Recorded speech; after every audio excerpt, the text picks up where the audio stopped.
Жакшы, саламатсызбы. Саламатсызбы? Жанаржы эме, сиз менден 17.000 сом акча сурадыңызбы жаңа эле? Иә. 17.000 сом акча сурадыңызбы жаңа эле? Кимден?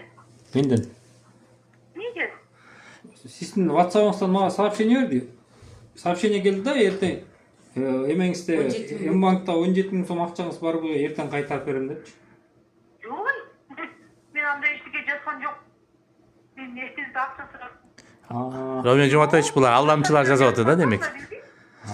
Булар анда точно алдамчылар экен, жанагы чыгып аткандар экен.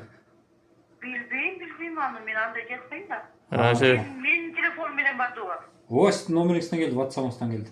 Сиз да ачып карап көрсөңүз WhatsApp'ыңызда ошол сообщение бар бекен жок бекен. Жок, эч кандай андай эчтеке жок. Мен бир интернеттен иштебей ушундай бир балекет болгон да. Анда зулом кылыптыр эже, анда сиз немеңизди WhatsApp'ыңыздын номурун оңуштуруп коюшуңуз керек. Ошондой болсо керек. Ой, мен андай сураган жокмун. Жок, салбай эчтеке кылууга кереги жок. Рахмат эже. Жок. Роман Жуматович, сизге таанышыңыздан келдиби? Ооба, таанышымдан келди. Эмне деп келиптир? Кана көрсөтүп койсоңуз. Мынакей, кандайсың? Картаңда 17.000 акча барбы? Эртең менен кайтарып берем. Ооба кылдым. Сиздин кантаңыздагы нерседен келип атыр, Ооба.